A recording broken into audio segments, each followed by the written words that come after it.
recording.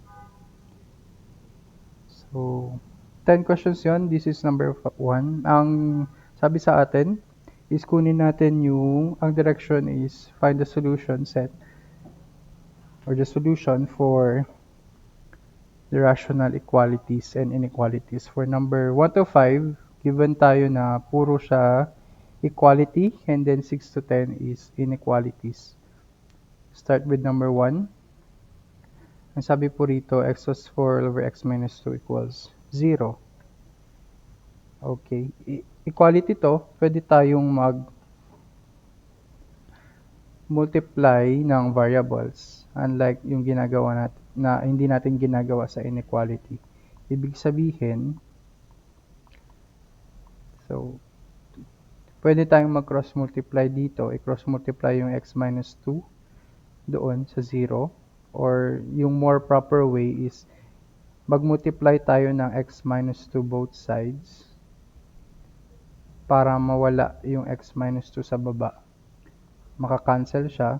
Therefore, we have x plus 4 equals yung sa right side, kahit ano namang i-multiply sa 0, 0 pa rin yan. And then, solving for x, from x plus 4 equals 0, pwede tayong mag-transpose.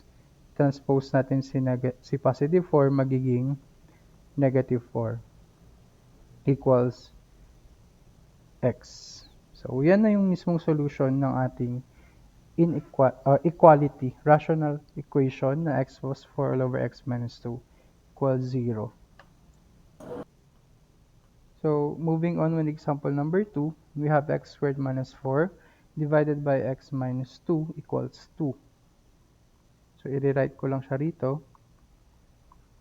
So, pwede niyong sabihin, okay, mag-multiply ulit tayo ng x minus 2. Pero, actually, hindi na yun din necessary. Because, remember, x minus 4 here is a special binomial, di ba? Pwede natin yung express as the sum and difference. Yes po, sir. Tapos kinancel yung makaparehas. So dito pa lang, hindi pa man tayo nagmo-multiply or nagko-cross multiply, pwede na nating i-cancel agad-agad si x minus 2. Ayan. So ang matitira na lang dito sa left side is x plus 2 equals 2. Transpose natin Plus si 2. So 2 minus 2, that is 0. 0. Okay. So yun na yung solution natin. X equals 0. Ganun lang siya kadali. Question, interaction. So number 3. X squared plus x minus 2 all over x minus 3 equals negative. Dito ko nga i-write. I-center ko ng konti. Pwede kaya natin i-factor? Pwede, sir. Ano ang factors ng x squared plus x minus 2? X minus 1, X minus x minus 2. May maka-cancel ba tayo? X minus x minus 2. Kung ifa-factor natin yan na x minus 1 tsaka x Wala. x plus 2, wala naman tayong Wala maka-cancel. po. So, wag na lang natin i-factor. No, wag na natin pag-worry yung sarili natin. Kung kailangan mo lang i-factor kung may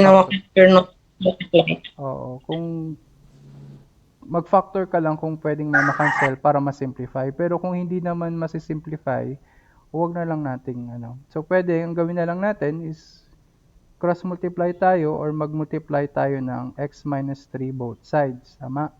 So, matitira na lang dito sa kabila is x squared plus x minus 2. Then, dun sa kabila naman, magkakaroon na tayo ng x minus 3. So, cross-multiply lang. Tandaan natin kapag nagko-cross multiply tayo, lalo na kapag polynomial yung nandun sa denominator, huwag nating kalimutang maglagay ng parentheses. Yan yung nagiging common mistake ng estudyante. Kinakalimutan nila yung parentheses, ang nangyayari, dinidikit na lang nila yung x minus 3 dun sa 3x. Lalo na kapag may negative yan at may kasama sa x, lagyan natin ng parentheses para ibig sabihin, yung buong negative 3 ay nakamultiply sa x minus 3. pwede nating i-distribute yung negative 3 dun sa right side. So we will get negative 3x. And then, negative 3 times negative 3 is positive 9. 9. 9. Again, we want to solve for x. So, ilipat natin lahat. Lipat natin sa left side. That is si... So, isabay ko na yung Si negative Positive 3x 3x. magiging positive 3x. Very good. Tapos, minus 2. Si positive 9 magiging negative 9 equals 0. So, combining like terms, we will get x squared 4x. plus 4x minus Negative 11. 11 Nine. equals 0. Pwede ba natin i-factor to? Hindi po. Hindi. Kasi si 11, prime number yan. 1 and 11 lang yung pwede nating maging factor at hindi kailanman natin makukuha yung 4x kahit sino man ang gawin nating positive at negative dyan. It's either 10 or negative 10 lang.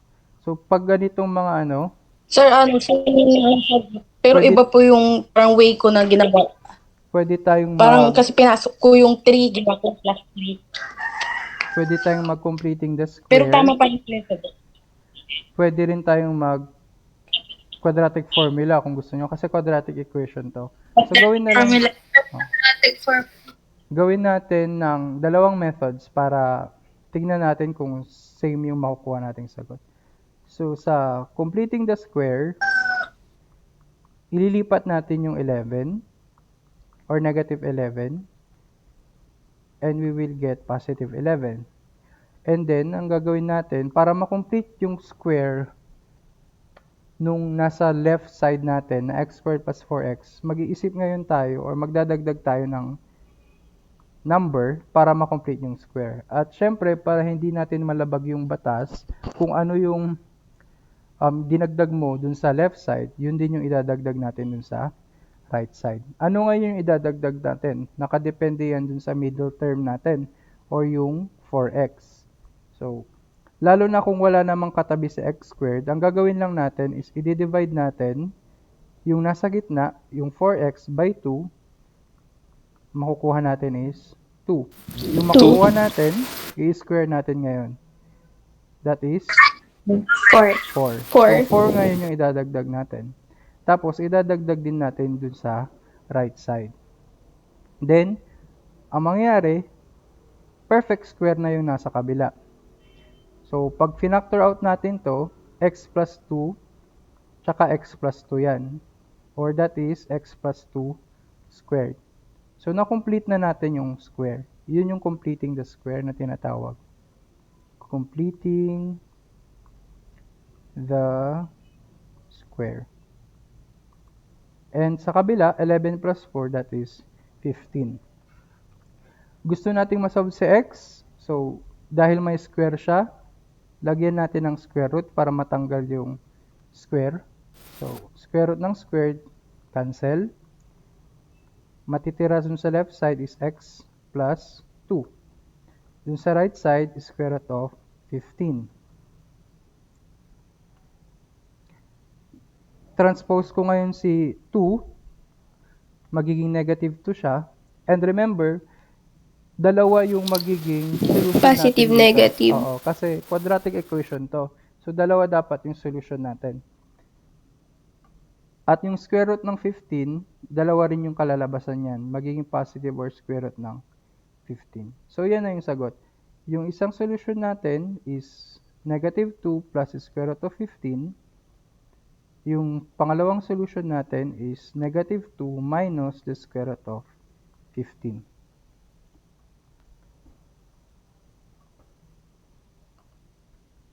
Pero kailangan mo pang i-check yan, di ba? Sabi ko nga, hindi lahat or hindi laging yung kung quadratic equation yan, hindi laging solution yung dalawang yan.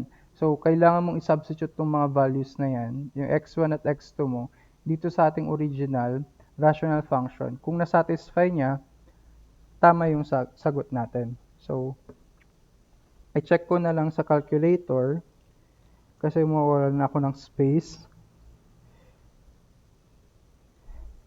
kung isa-substitute ko yung negative 2 plus square root of 15, ang magiging sagot is negative 3. So, si x1, pasok siya. Nasa-satisfy niya yung original rational function. Pero kapag gagawin natin na negative 2 minus square root of 15 naman, na-satisfy pa rin niya. So, ibig sabihin, yung dalawang yan ay solution. So, negative 2 plus square root of 15 at negative 2 minus the square root of 15. Yan yung by completing the square. So, pwede rin naman natin gamitin yung tinatawag nating quadratic formula. Ano ulit yung quadratic formula? Kung matatandaan nyo, we have x12 equals Negative b negative b plus and plus minus minus square root of Square root b squared minus 4ac over 2a. 2a, 2. where a, b, c are the coefficients. So, in this example, ang a natin, yung katabi yun ng x squared. Wala siyang katabi, so automatic 1 yun. Ibig sabihin nun 1. Si b, that is 4. And si c, si 4 yun yung katabi ni x. And then si c, yun yung constant term. Kailangan nating isama yung symbol niya or yung sign niya. So, negative 11. So, direct substitution tayo. Negative b, so that is negative 4 plus and minus the square root of 4 squared minus 4 times 1 times Negative 11 11. all over 2 times 1.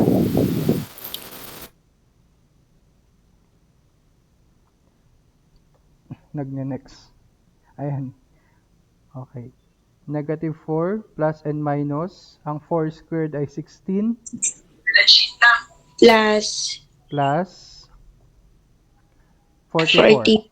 44. Positive 44 kasi negative 4 times 1 times negative 11 plus 44 divided by 2. So, x12 Pag naka-shortcut na. ng pinapakita lang natin ng dahan-dahan. So, that is negative 4 plus minus 44, 16, square root ng 60. 60 divided by 2.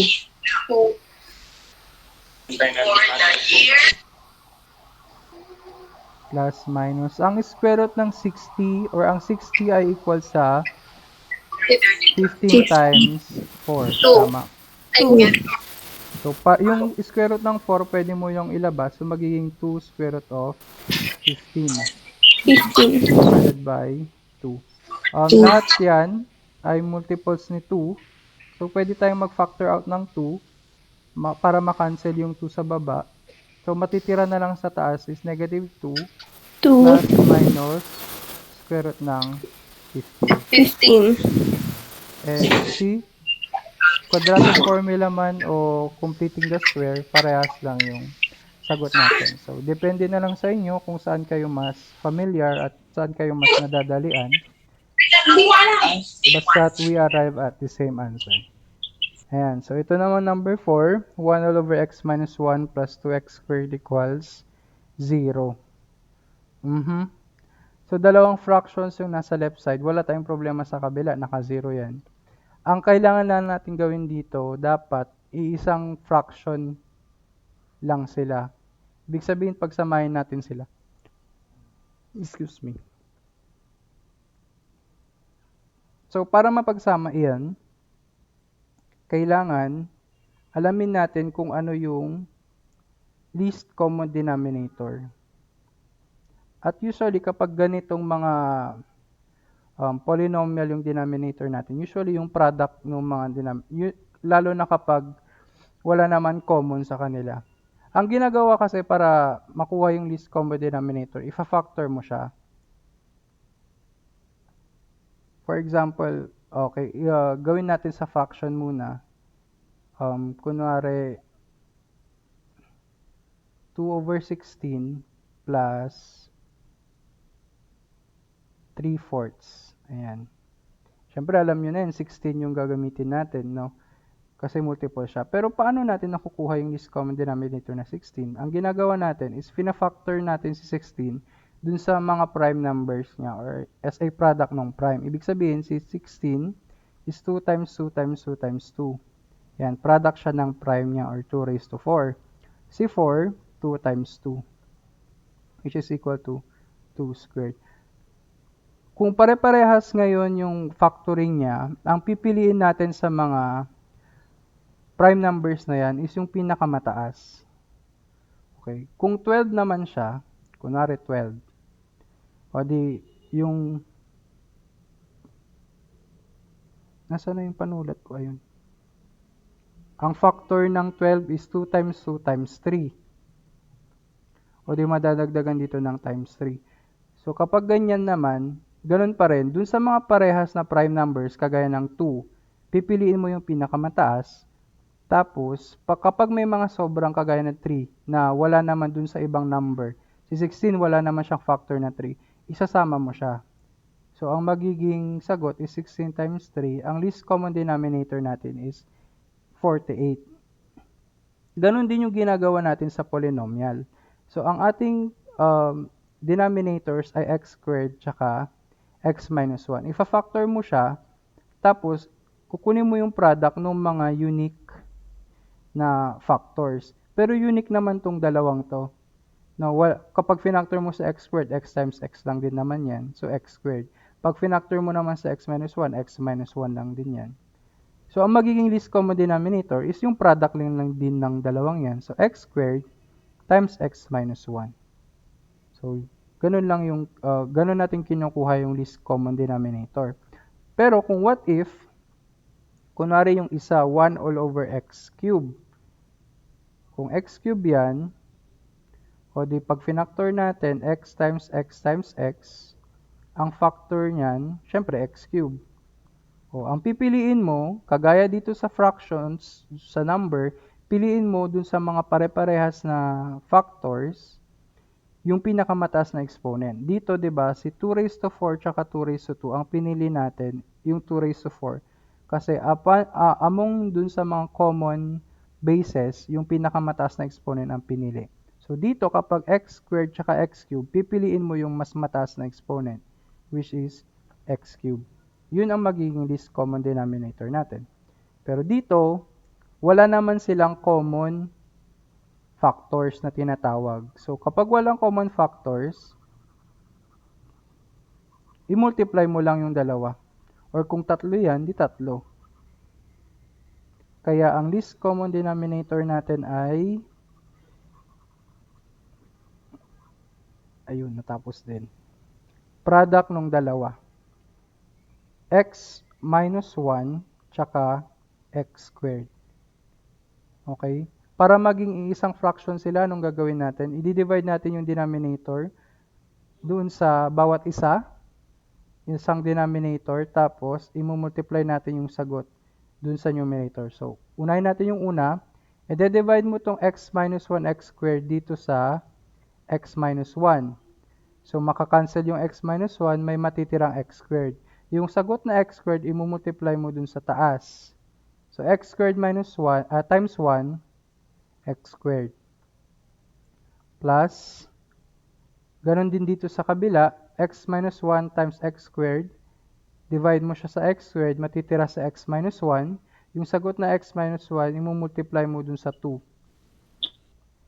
Or, again, sabihin nyo na naman yung butterfly method, pwede din yun. Pero hindi ko yun, Yes, yung ginawa ko. tawag dito, hindi ko yun nire-recommend. Sinuro ko yung proper. Kasi mahirap na yun kapag tatlo na. Kunwari 1 all over x minus 1. Paano ka ngayon magba-butterfly dyan pag meron siyang kasama? So, ang gagawin mo, i-group mo muna siya by 2. Tapos, yung sagot dyan, i-group muna siya dun sa 1 minus x minus 3. So, mas matagal kapag mas marami. Pero, okay, kapag mga ganitong dalawa lang, paano ba yung butterfly method na sinasabi nila? I-multiply natin yung baba. Tapos, i-multiply natin, cross-multiply. Ayan. taas nung nauna times yung baba nung pangalawa, 1 times x squared, x squared. Pagkatapos niyan, yung pangalawa naman, taas nung 2x. pangalawa times yung nasa baba.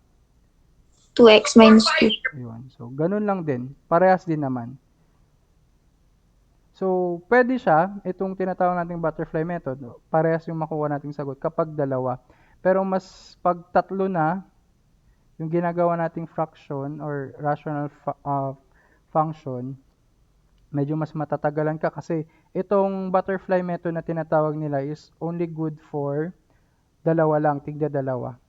So, ipa-partner mo siya. But anyways, at least tinuro ko yung proper way. Ayan. Isi-simplify na ngayon natin yung nasa taas. X squared plus, si 2 ay didistribute natin. So, 2x minus 2 divided by, yung nasa baba, pwede rin natin i-distribute sa x squared. So, x cubed kasi x squared times x. Tapos, minus x squared kasi x squared times 1. And again, we are solving for x. So, pwede tayong mag-multiply or mag-cross multiply na lang tayo. Ang mangyayari, mag-i-equal lang yan sa 0. 0. So, x squared plus 2x minus 2 equals 0. Kasi pag kinunos multiply mo, is 0 naman yung right side. Kahit anong i-multiply mo sa 0, 0 pa rin. So, parang nawala lang yung denominator. And then, if a-factor na natin to, pwede ba natin itong i-factor ng directly?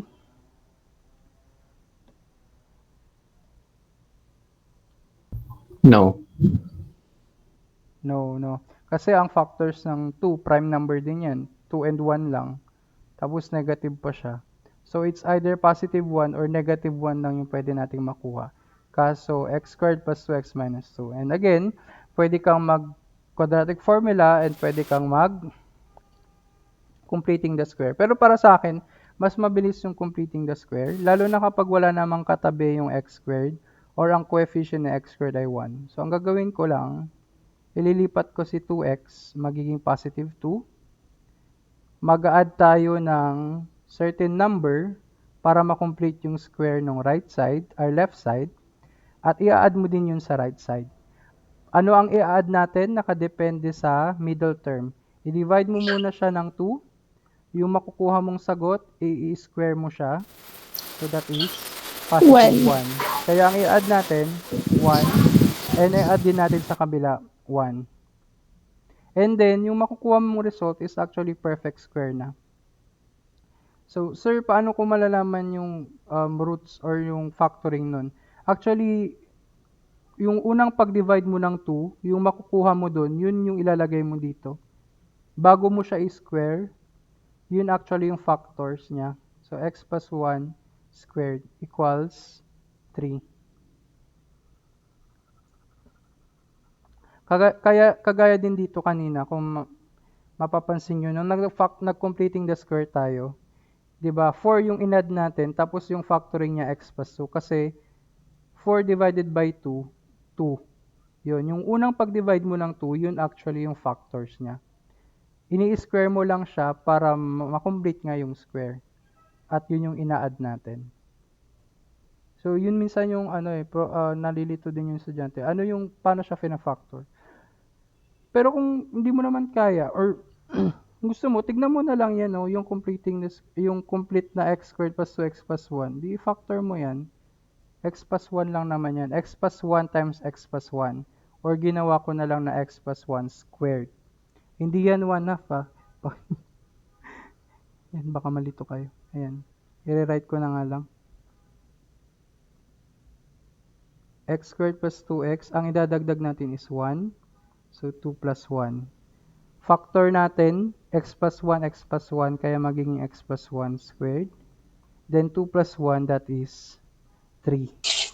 Again, we are solving for x. So, as much as possible, si x ang matira. Kaya tanggalin mo lahat ng mga nakakabit. I-reverse mo yung mga operation. Kung naka-square yan, i-square root mo para makancel. Pero kung ano yung ginagawa mo sa left side, yun din yung gagawin natin sa right side. So, cancel na po yung square doon. Kaya x plus 1 na equals square root of 3. 3. And then, ilipat natin si positive 1 magiging negative 1. At dahil dalawa nga yung solution natin, kukunin natin yung dalawang value ng square root of 3 which is positive, negative, or plus, minus square root of 3. So, yan na po yung sagot natin. And again, actually, you need to check muna kung masasatisfy niya ba both. Pero usually naman, ginagawa natin ang checking sa mga inequality lang. Kasi usually, pag equality yan, talagang masasatisfy niya. Ayan, nasatisfy niya. And then, pag negative 1 minus square root of 3 naman, nasatisfy pa rin niya. So, dalawa talaga yung solution. Yes? Wala tayong makakancel dito Wala pag pala. pinactor natin. So, napagod lang tayo. Ibig sabihin, Hindi nagagawa. Nag-waste ng kailan. pero actually, pwede na nating idiretso dito. Kasi pag nag-cross multiply tayo, ayan no, 'di ba? Opo, na. sir. So, W minus 1, parang in-advance lang natin. O, yan na. Anong ginagawa natin pag ganito yung product ng binomial? Di ba, hahatiin mo siya? So, yung isang factor, W minus 1. equate mo sa 0. 0. Yung isang factor, equate mo sa 0. So, i-transpose mo yung negative 1, magiging positive 1. Positive 1. Yung Negative 6, 6. negative 6. O, yan na yung sagot. Parang in advance lang natin, kumbaga. So, pwede na din.